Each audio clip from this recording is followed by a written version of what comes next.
सवाल दोहरा जी, जी, दें, जी। मुझे आवाज नहीं आई आपकी। डॉक्टर साहब, अब्दुल्ला साहब जिस जानिब इशारा कर रहे थे कि आने वाले दिन ईरान के लिए बड़े इंपॉर्टेंट है, क्योंकि मुहर्रमुल हराम भी स्टार्ट हो रहा है और फिर आयतुल्लाह खामेनी साहब की तदफीन की भी तैयारियां हो रही हैं, तो हो सकता है कि तदफीन भी हो।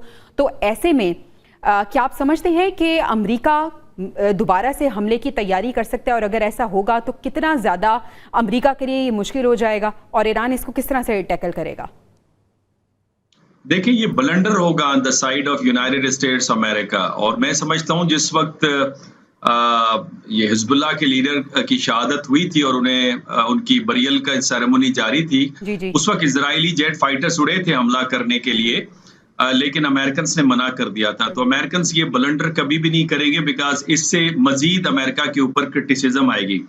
मैं ये समझता हूं कि ओवरऑल अगर आप अमेरिका को देखें तो अमेरिका के अंदर ईरान की अंडरस्टैंडिंग न होने के बराबर है। वो समझते हैं कि एक थियोक्रेटिक पराया स्टेट है ईरान, जबकि उसकी प्रैग्मेटिज्म को वो समझ नहीं पाए। ये जो कंसिस्टेंटली सैंक्शंस रहे ईरान के खिलाफ, इसने ईरान को बड़ा स्ट्रैटेजिकली बड़ा कैलकुलेटेड कंट्री बनाया है, और इसके साथ साथ वो अपने इंटरनल और एक्सटर्नल जो थ्रेट्स हैं, जो परवेसिव थ्रेट्स हैं, उनको अंडरस्टैंड करते हैं। और इसका मुजाहरा इस वॉर के अंदर नजर आया है कि जिस तरह से उनकी बहुत ही वेल कैलकुलेटेड और स्ट्रैटेजिक मूव्स आई हैं अगेंस्ट द एक्सटर्नल एग्रेशन और इंटरनल जो डिल्यूशन थी, उसके खिलाफ मेरा ख्याल है ये एक जबरदस्त किस्म की डिमॉन्स्ट्रेशन है। अमेरिकन इस तरह करते क्यों है? अमेरिका के अगर आप नियोकॉन्स की हिस्ट्री देखें, बिकॉज प्रेसिडेंट ट्रंप के इर्द गिर्द भी नियोकॉन्स हैं, 4 बुनियादी ब्लंडर्स ये हमेशा कमिट करते हैं। पहला ब्लंडर ये समझते हैं कि ये इनकी मोरल रिस्पॉन्सिबिलिटी है कि ये दुनिया को जाके ठीक करें,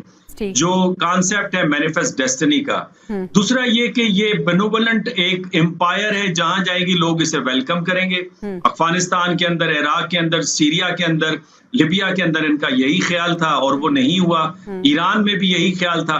तीसरा ये समझते हैं कि वो बड़ा सक्सेसफुल सोशल और पॉलिटिकल इंजीनियरिंग कर सकते हैं। ईरान के केस में वो भी नाकाम हुआ।